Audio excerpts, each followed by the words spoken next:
Jornal Onda Oeste está de volta, agora 1h20 e a Rádio Onda Oeste, através do Jornal Onda Oeste, recebe o professor da pós-graduação na IEC PUC Minas, diretor acadêmico da FASP e professor na Fundação Pedro Leopoldo, Charley Teixeira Chaves. Uma boa tarde, Charley. Boa tarde, Lívia. Boa tarde. Você lançou na última sexta-feira, dia 6, em Belo Horizonte, o seu livro O Povo e o Tribunal do Júri, da editora De Plácido. O livro ele tem como base a tese de doutorado sua e analisa o funcionamento do Tribunal do Júri.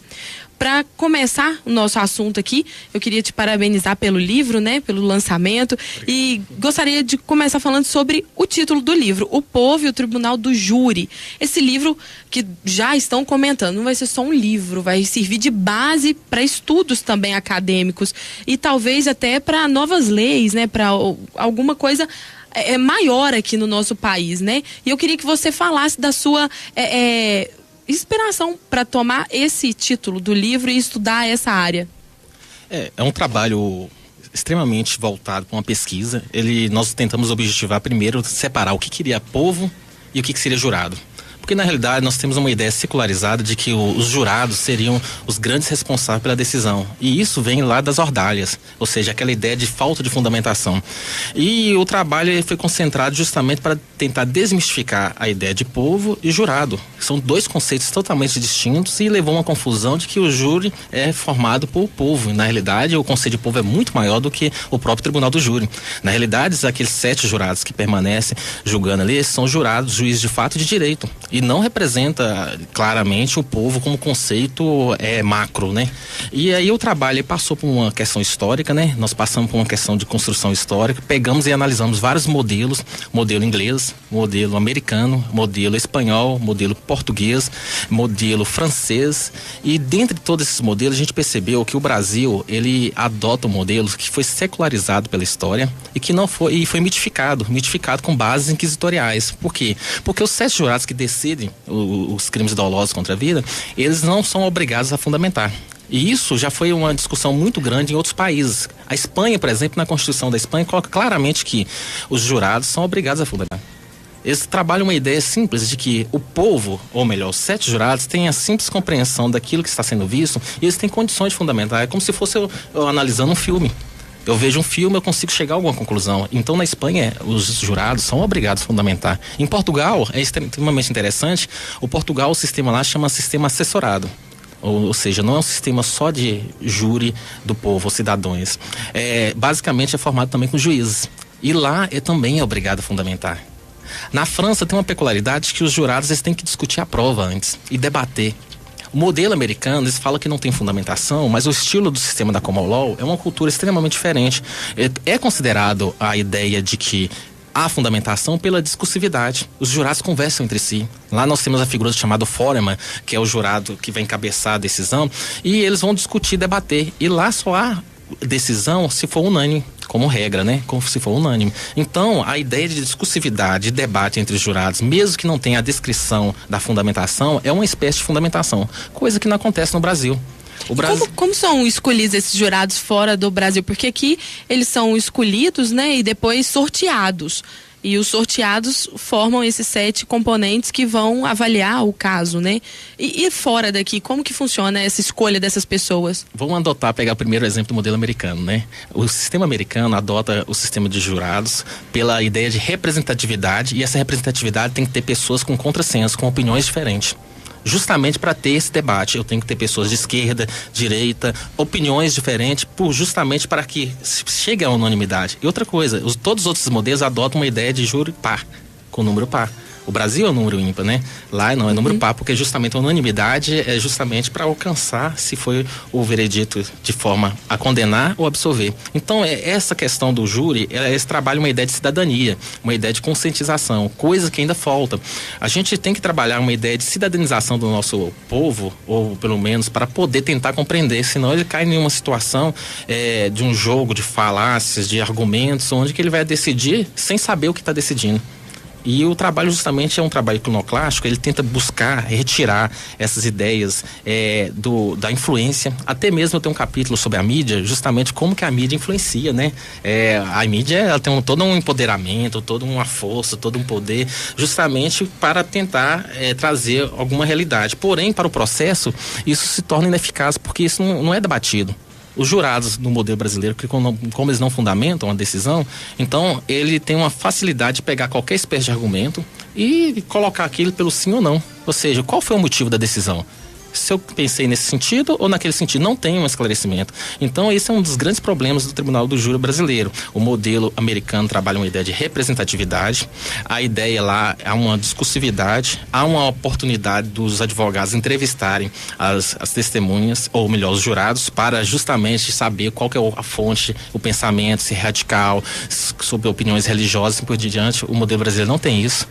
Lá, justamente essa ideia de trabalhar uma decisão democrática é o que falta no modelo brasileiro.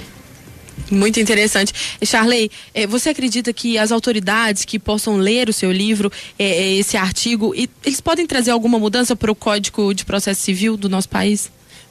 Já existe possibilidade de mudanças. Uma primeira mudança que esse livro meu aborda, e é uma coisa que já está sendo discutido, é transformar o número de jurados em 7 em número 8, né? Então isso é uma mudança, né? Até porque quando dá empate, é porque tem dúvida. Se existe dúvida pela votação, lógico que tem que ser absolvido, né? É uma regra constitucional.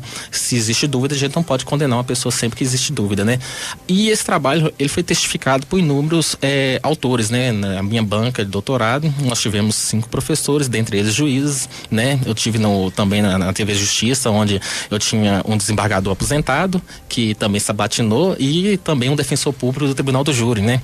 E lá no debate a gente conseguiu captar, e todos tiveram essa realidade de que há uma necessidade de mudança. O júri, ele é secularizado do passado como a ideia de que a voz do jurado é a voz do povo, podendo condenar uma pessoa inocente ou absolver uma pessoa culpada. Por quê? Porque tem uma ausência de fundamentação, há uma falta de esclarecimento.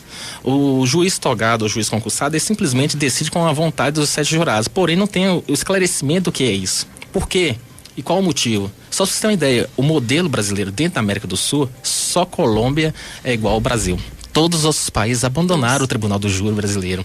E aí vocês vão falar assim, não, mas o júri é sedutor. E realmente, ele seduz, é mágico e tudo, aquela fala, ainda mais pro pessoal da comunicação, né? Justamente que trabalha muito a questão da linguagem, as falácias, argumento de autoridade, essas coisas, essas questões todas. Porém, o exemplo que a gente tem do júri é o modelo americano. E eu digo, o modelo americano tem um sistema como um acordo onde que tem essa ideia de cidadanização, essa ideia de que não é necessário uma regra prevista para eu entender que aquilo é importante. Tem essa questão de uma fundamentação diversa da escrita, porque tem o debate, tem essa ideia de colocar pessoas com opiniões diferentes, tem a ideia de unanimidade para poder condenar. O Brasil não, é uma maioria simples. Nós temos um problema sério, uma maioria simples com sim ou não.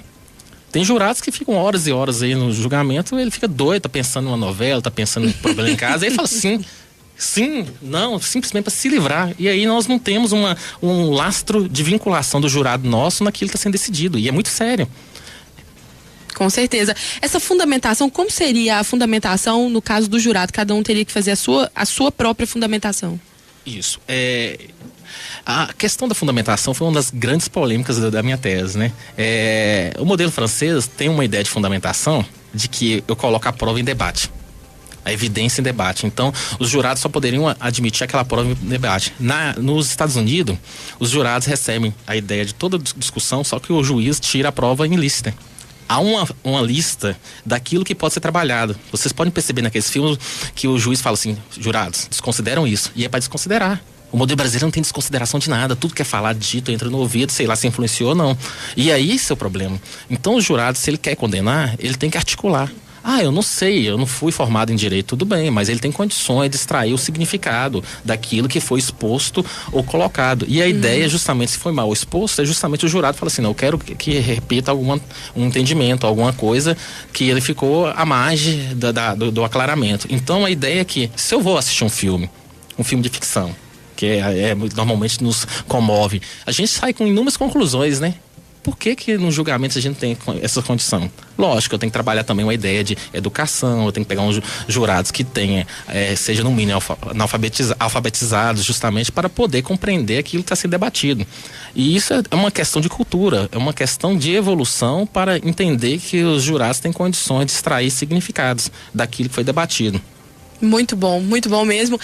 Obrigada mesmo por ter vindo aqui. Parabéns novamente pelo seu livro, O Povo e o Tribunal do Júri. E agora nós vamos fazer o sorteio. Muitas pessoas ligaram, deixaram seus nomes. Então, vamos lá, Letícia, tá com você aí. Vamos lá, o nome do ganhador é o Alex Oliveira Silva. O Alex Oliveira Silva, do bairro Centro, telefone 99, finalzinho 37. Parabéns, o Alex Oliveira Silva. Parabéns. Charley, como que você quer fazer a entrega do livro? Ele pode vir buscar? Você pode autografar aí pra ele? Posso, por coincidência, o Alex é meu aluno. Ah, é? Aí, parabéns, o Alex. Vai ter que estudar muito, tirar nota boa. Tem que passar, senão a gente deixa. Parabéns, o Alex, né? É isso, então pode deixar o livro aqui e você já escreve pra ele, pode ser? Deixa. Não, então ótimo. Então o Alex pode passar aqui em horário comercial, hoje até às 6 horas ou amanhã a partir de 8 até às 6 da tarde. Charley, mais uma vez, obrigada pela sua participação, obrigado por esses esclarecimentos, espero que isso traga, e eu tenho certeza que trará muitas contribuições também para o nosso sistema aqui, para o nosso código processual, né? Obrigada novamente, parabéns. Obrigado, Lívia. A oportunidade de estar aqui, né? Trazer um conhecimento, né? É um trabalho bacana que vai trazer uma nova reflexão, e obrigado pela oportunidade.